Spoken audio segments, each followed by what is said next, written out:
You'll be wondering why you use the same makeup product with someone, but the person always gets a flawless makeup, yet your makeup never looks good. It's patchy, it's ashy, it's cakey and all that.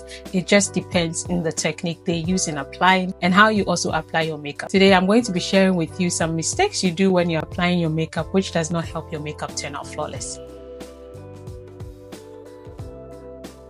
Your skin work is going to either break or make your makeup. When you get your base right, everything else is going to blend in perfectly. I'm going to be focusing more on the base today because that is like the basics and the foundation of having a flawless makeup. One of the biggest mistakes I see a lot of people do is to apply makeup on a dry face. I just came out of the shower and you guys can see I'm very dry. My face looks very ashy. You don't want to apply makeup on such a skin. Your makeup is going to turn out looking patchy and uneven. So you always want to moisturize and make sure your skin is hydrated before you go in and apply your makeup. I'm just going to prep this side of my face so that you guys can tell the difference on both sides, how your makeup is going to look when your skin is well prepped and when it's dry. I'm applying a serum.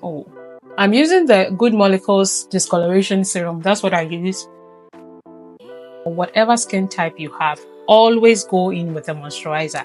Never say my skin is too oily, so I won't go in with a moisturizer. Then you can go in for a moisturizer that is water-based so that you can use it on your oily skin. And if you're dry, you go in for a moisturizer that has a bit of oil to moisturize your face. I'm going to be using the COSRX Snail 92 all-in-one cream to moisturize my skin.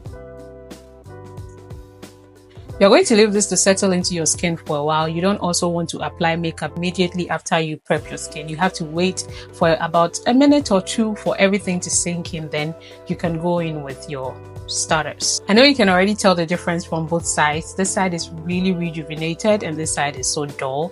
This is what you want when you're doing your base. Because I have oily skin, I use this mattifying face primer. But if you have dry skin, you go in with a hydrating primer, something that is not going to really dry out your skin. If you have combination skin, just put the mattifying primer on the places where you know the oil comes out more. This is the classic mattifying face primer. I have combination skin, but lately my face tends to be very oily. I don't know why. If you do not get your foundation shade right when you're starting off with your makeup, everything else is going to look off. You should use a foundation that is perfect to your shade. You don't want to use a foundation which is too dark for your skin tone or too light for your skin tone. If you have too light or too dark, just mix it together so that you get the perfect shade for your skin, like I do always. And how to test you're using a very good foundation is to apply it to your chest. Do not apply it to your neck because most people have darker necks like me. My neck is darker than my face, so I don't check my foundation shade with my neck. I'm going to apply my foundation on this side of my face, applying the wrong shade of foundation to the other side. And you can already tell this is so light for my skin, but I see people use foundations that are very light on their skin tone and they feel it's perfect, but it's not. When it comes to concealers, we have thick consistencies and we have light consistencies. The lighter ones like the LA girls, they have light consistency but very creamy. You can go in with these ones if you're a beginner to blend it out perfectly. If you go in with a thick concealer, you might not be able to blend it out perfectly. The more you leave it on your skin, the more it settles into your fine lines, and when it creases, it's very hard for you to blend. Also, every time I apply my foundation, I leave some space under my eyes because the more you put products under your eyes, the more it's going to crease. So concealer also has to be just 1 or 2 shades lighter than your skin tone. Do not go in way too light. Blend your concealer exactly where you placed it and you just drag it out a little bit. Don't bring your concealer all the way down. You just want it to stay under your eyes. Just be dragging it up a bit. If you have any harsh lines after you blend your concealer, you make sure you go in with your foundation brush to blend it out evenly. Don't leave it this way and go in straight ahead to set it up. It's not going to look nice. I don't really have any harsh lines, so I'm going to leave that. Do not go in with too much setting powder when you're setting your concealer in place. No, you don't want to do that. Rather, when you pick up the powder, you dust off the excess, then you go in slightly and push the powder into your skin. After you're done setting your concealer, you go in with the powder shade of your foundation and make sure you set your foundation in place.